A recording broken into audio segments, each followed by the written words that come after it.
just want me. They tell me I'm a god, I'm lost in the facade. 6 feet off the ground at all times. I think I'm feeling. Apa itu standar auditing dan kode etik akuntan publik? Standar audit merupakan ukuran mutu pekerjaan audit yang diterapkan oleh organisasi profesi audit, berupa syarat-syarat minimum yang harus dicapai auditor dalam melaksanakan pemeriksaannya. Tujuan dari standar audit ini adalah untuk mengukur mutu suatu kinerja audit.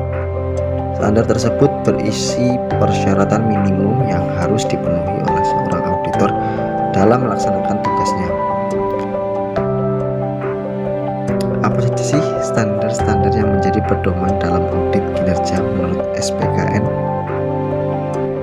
Proses penetapan standar yakni identifikasi, penelitian, pertimbangan, penyebarluasan, dan penerbitan.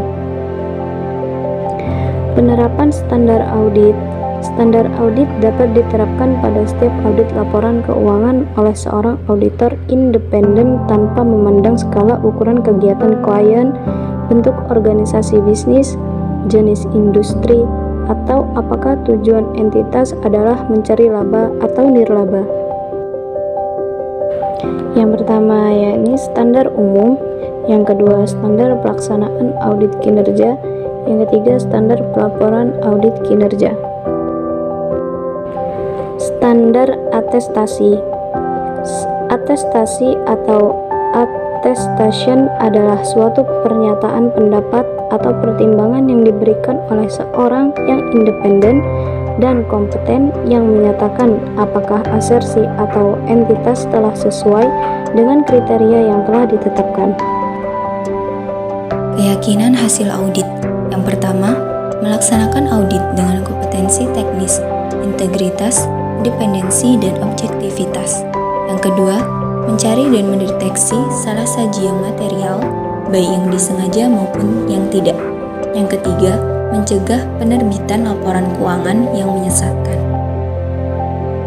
Standar atestasi membagi 3 tipe perikatan atestasi.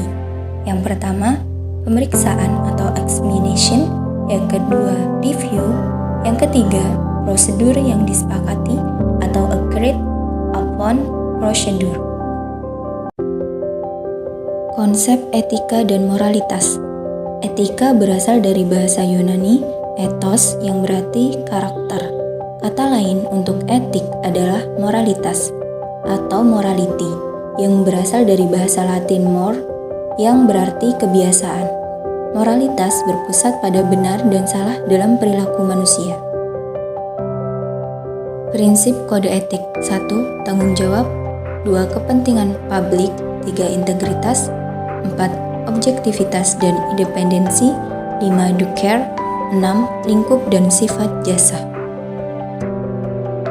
Ada 7 kode etik yang dibuat oleh IAI, yaitu yang pertama adalah tanggung jawab profesi, yang kedua kepentingan publik, yang ketiga integritas, yang keempat objektivitas, yang kelima kompetensi dan kehati-hatian profesional, yang keenam kerahasiaan, dan yang ketujuh adalah perilaku profesional.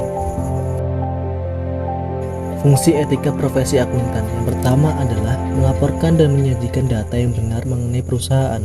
Yang kedua, membantu dalam menegakkan hukum. Yang ketiga, mencegah adanya kecurangan oleh akuntansi.